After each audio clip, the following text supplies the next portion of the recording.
गनों से फायर करके नाबीना कर रहे हैं।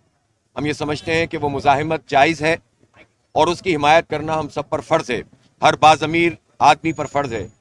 खालिद रज़ा अपनी जिम्मेदारी को अदा कर रहे थे और वो नोन थे इस मामले में, वो जानते थे, इसलिए उनका जिस तरह से टारगेट किया गया है ये कोई डकैती का वाक़या नहीं है, इसमें कोई छीना झपटी नहीं हुई, बल्कि एक वाज़े तौर पर गाड़ी में बैठे हुए एक फ़र्द को टारगेट करके एक गोली मारना और शहीद कर देना।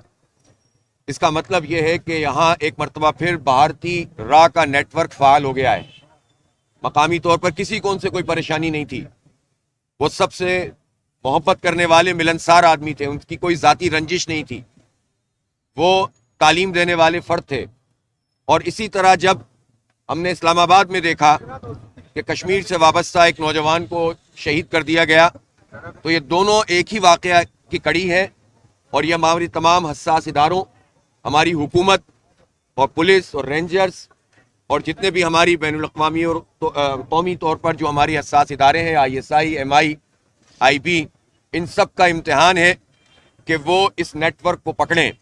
हमारे शहर में ये नेटवर्क बहुत एक्टिव रहा है और उनको मकामी सहूलतकार दस्तयाब रहे हैं। इस बात की भी छान पटक होनी चाहिए कि कहीं मकामी सहूलतकारी का ये अमल दोबारा तो शुरू नहीं हो गया, दोबारा तो भारतीय राह के एजेंट तो ताकतवर नहीं हो गए, और अगर ताकतवर हुए हैं तो क्या सबब है, उसका सियासी सबब क्या है, उसका इंतज़ामी सबब क्या है। तो हम मुतालबा कर रहे हैं कि कातिलों को भी पकड़ा जाए और कातिलों के नेटवर्क को भी पकड़ा जाए और इस मुल्क को पाक किया जाए उन अनासिर से कि जो इस तरह बैनुल-अक़वामी खेल खेलते हैं और उसके आलाकार बनते हैं या सहूलतकार बनते हैं। हमारा यही मुतालबा है। और शहर में वैसे भी लॉ एंड ऑर्डर की जो सिचुएशन है वो बहुत ख़राब है, मुसलसल इन वाक़यात में जो स्ट्रीट क्राइम के हैं इजाफा हो रहा है और इस पर भी पुलिस को और रेंजर्स को अपना किरदार अदा करना चाहिए और हुकूमत को। लेकिन खालिद रज़ा के इस वाक़े को आम वाक़े से नहीं जोड़ना चाहिए, बल्कि इसको इसी तरह देखना चाहिए कि जिस तरह हमने कहा है कि इसमें भारतीय राह मुलव्वस हो सकती है। Thank you.